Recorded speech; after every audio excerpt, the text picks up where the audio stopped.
Welcome back to Read Poems Every Day. Today we're going to wrap up a study of Donika Kelly's very recent poem, What is the Measure?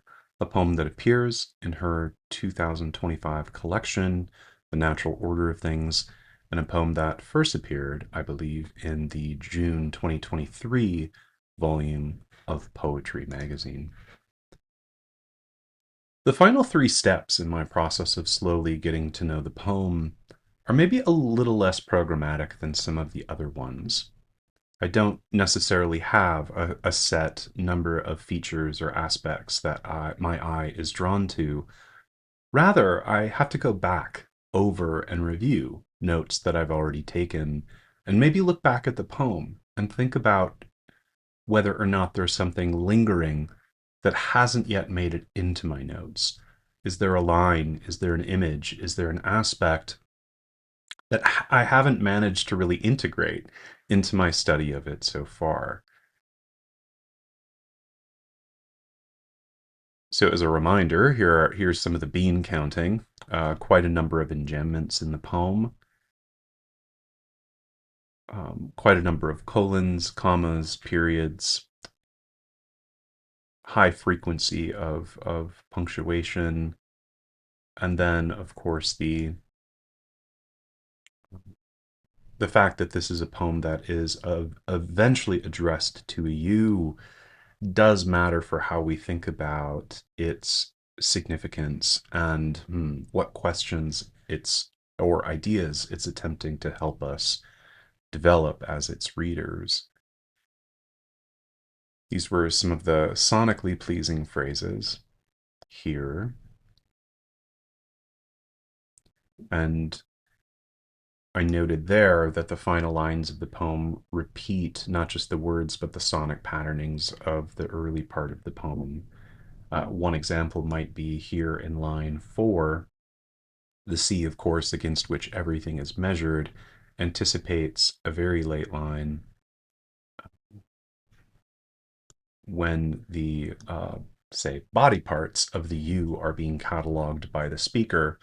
It's the eyes, of course, against which everything else is measured. And so you have there a correspondence that then anticipates how we might think about the prose sense of the poem, the movement from the initial cataloging, the initial sense that there is no tool available to properly measure the distance and weight of a mountain or a field or of the earth, a submission, maybe a confession of giving up, that there's a distance or an alienation between the speaker and the mountain or the field, and all of that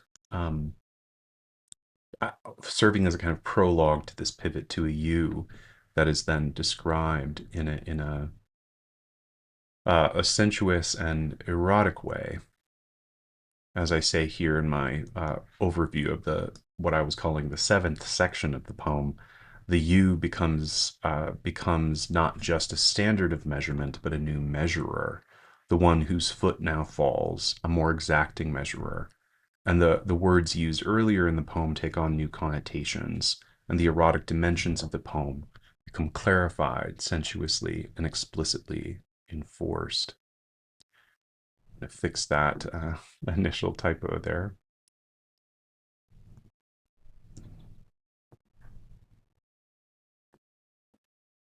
Okay. Now for forms and figures, which I talked about yesterday. Because this poem doesn't necessarily follow a subgenre of poetry per se, or the conventions of something like a sonnet, and because it, for the most part, is organized pretty conventionally, aside from some of these instances of indentation and sort of variation in the use of space. For the most part, when I think about form with this poem, I think about part to whole or part to part relationships in it. Especially, again, you can probably feel this thread running throughout, although I did not intend for this to be the thread, that relationship between the first two thirds of the poem and the final third of the poem. So the pronouns prepare tracking the pronouns prepare us to latch on to that. Tracking the sonic repetition, the sonic features and the repetitions of the poem prepare us to see that. Charting and describing the prose sense and the development of the poem's uh, sort of dramatic situation, if we can call it that, prepares us for that. And then thinking about form, like the meaningful relation of part to part and part to whole, uh, brings us back to that observation as well. But then I was also thinking a bit about the catalog itself, referenced in the first line, as a form or figure for what the poem is up to, and the catalog's relationship to inventory, to list, but also to an effort to describe or lay out the features of something visualized. And I sort of ended the video by wondering about a potential tension between a legal or academic argumentative pose, which we see in the repetition of lines like "I submit."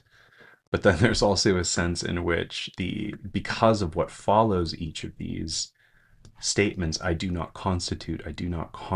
There's also a sense in which the speaker might just be saying, "All right, I quit. I give up. Um, I don't constitute the mountain. I don't constitute the field."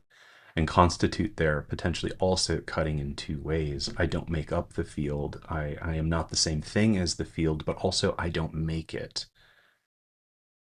I am not the same thing as the mountain. I also don't make it. Um, I guess one question I'm left with as I kind of review these notes is what to make of these negative statements here. I submit either as evidence or I submit as in a statement of, okay, I give up. I can't, I don't have the tools to capture the mountain or the field. I do not constitute the mountain. This, in spite of the palette of old quilts and newly fallen maple leaves I've made at its immeasurable base. So I think the reading of constitution as a making, I think really matters and is confirmed maybe by this third line under I submit. Despite all that I have made, um, I haven't made this mountain. Hmm. Okay, I don't know what to think about that yet, but that. Hmm.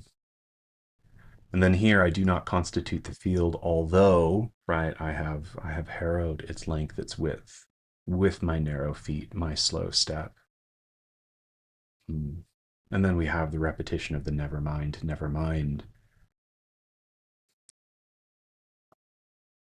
So I guess one question I have, one idea I have, if I were to sit with this poem for a little longer, would be about the relationship between what the speaker says they are not able to do and what it is they do anyway.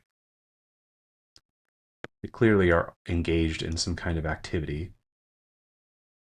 making things, palettes, harrowing things, hearing, raising a hand, still observing. What's a kind of activity, but also an acknowledgement that despite that activity, there's still some kind of distance, some sort of falling short. Um,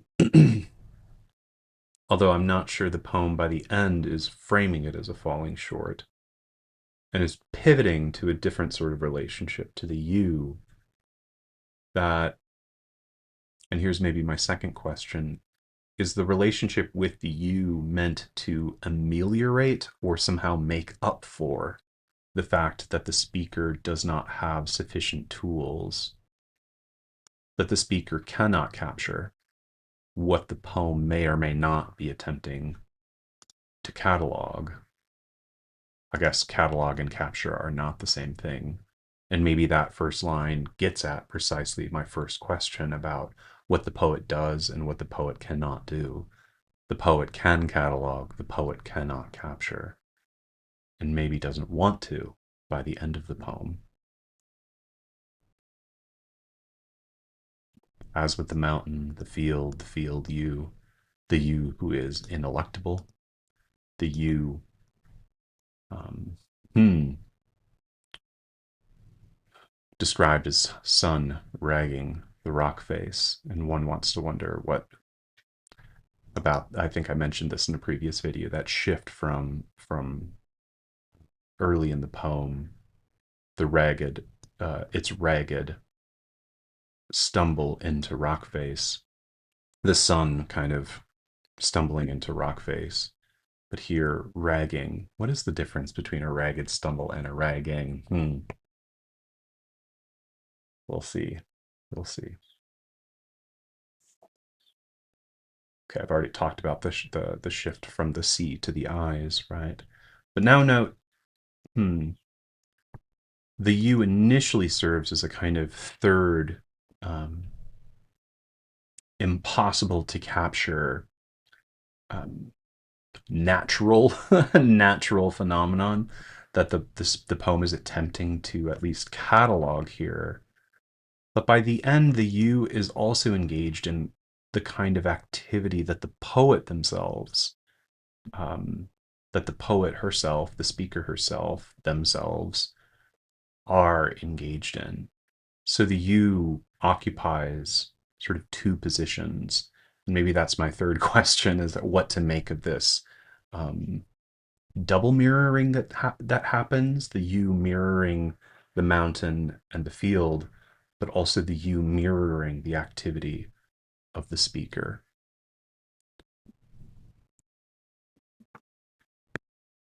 All right, so let's see if I can remember some of those things as I was working through them. The relationship between what the speaker does and what the speaker says they, she cannot do. And cross sort of C line one there. Um, the use double mirroring of the field, mountain, uh, plus of the speaker.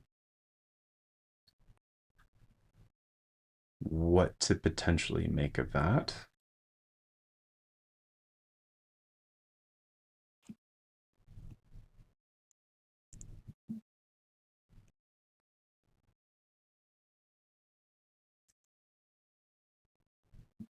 The role of making, harrowing in the poem, especially a poem so focused on negative statements, on what is impossible. I don't have the tools. I don't constitute the mountain. What do we make of that? And I think I know I referenced several more ideas there, but I think that's probably fine for now, just to record those there. Oh, maybe this is okay. Now something else is coming back to me. Does the turn to you, which is maybe a turn to love, to the erotic, um, ameliorate the speaker's incapacity to capture? Does the speaker want to capture anything? Does the speaker want to be captured? By what? Whom? Right. So those are some of my thoughts or ideas about the poem. Ideas the poem is leaving me with that I have to think a little bit more about. Maybe the last one is the title a question. Is the title a question? If so, what is it actually asking?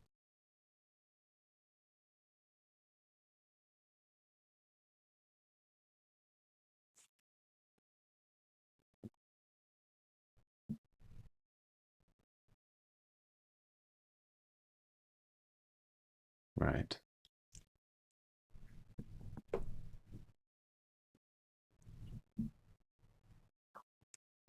Last one. Okay, I lied. What to make of the poem's internal differential repetitions? And by differential, I mean repetitions that adjust, right? The phrasing. So instead of it's ragged stumble, that's turned to ragging, for instance. Um, and while the sun seems to just refer to the sun here later in the poem, sun there, it seems to be a metaphor or analogy for the you, the shift from the sea to the eyes. What do we make of that? All right. So contexts.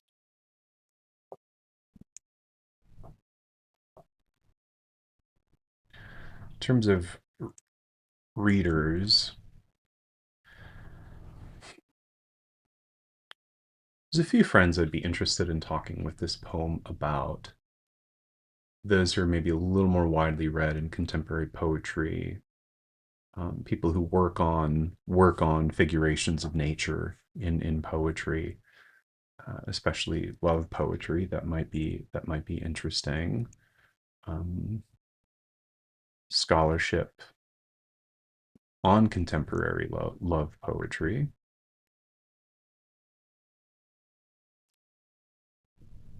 Maybe something like eco-critical approaches to love. Scholars who take eco-critical approaches to love in literature or culture that might be helpful. So those are the readers. In terms of sense of self or cultures, I don't know what I would be interested in framing this as. I mean, I hate to. This may feel maybe a little too identitarian, but certainly Black studies would be important here, just given the tradition of poetry Kelly is working in, although it's not, of course, altogether clear that this poem is engaged in the tradition of African American poetry, traditions of African American poetry. I think that tradition is also a tradition rich in love poems that require some familiarity with the context of the development of um, Black verse and song over the last 250 years plus. So Black studies certainly, um, I think,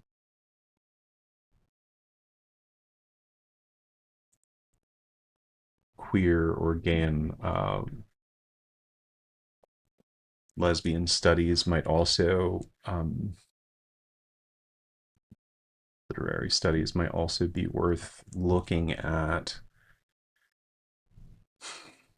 And again, maybe I'm drawing too much from a very basic knowledge of the poet, but also of the collection itself seems sort of clearly engaged with queer and or lesbian love. So that would be something I'd want to think a bit about.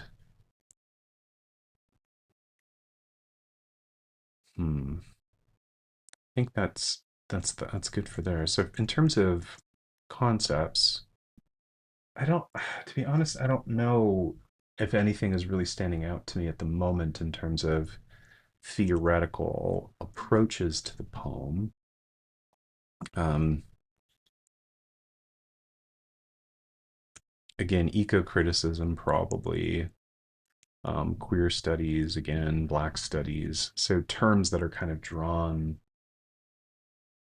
from there might be of use, although at the moment nothing is standing out to me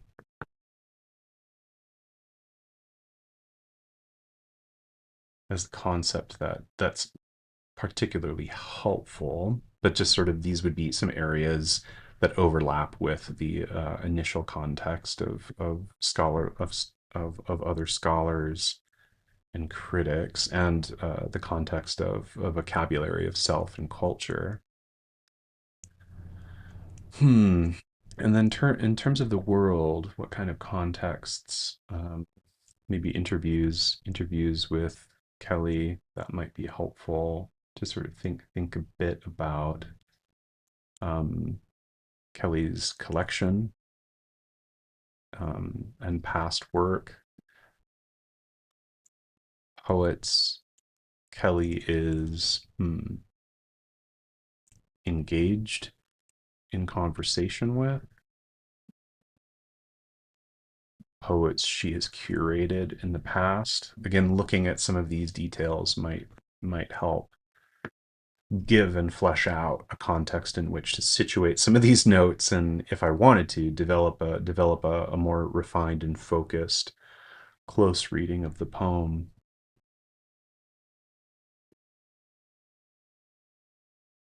All right.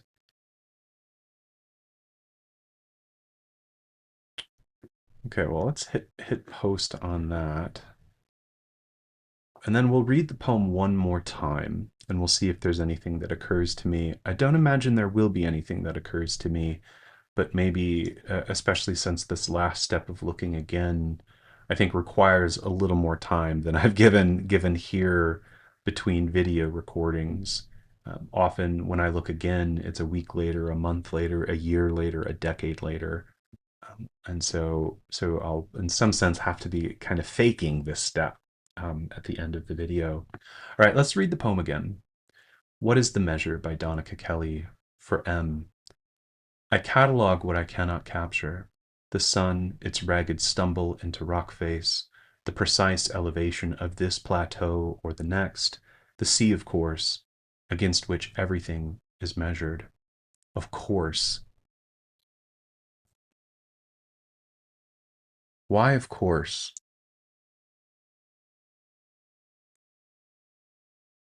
It does make me wonder if the poem is self-consciously engaged in also both is engaged in kind of recycling familiar terminology in the history of poetry. Of course, the sea, one of the oldest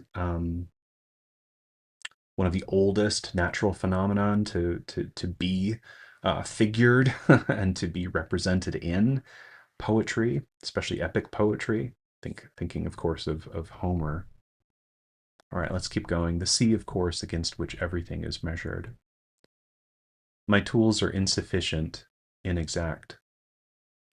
For instance, there is no way to measure the peak against the distance from the tip of one ring finger to the other, no matter my arm's position, outstretched, limp, akimbo.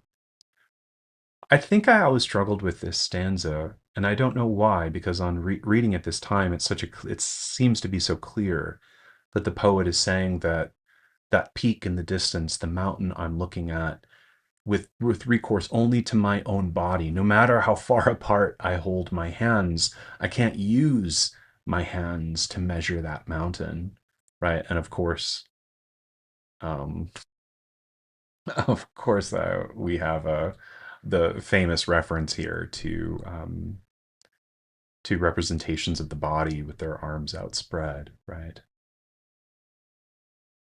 For instance, there is no way to weigh the earth, pushed out of earth against the gravity of my body, its bones, its sacks, its meat, and animating light.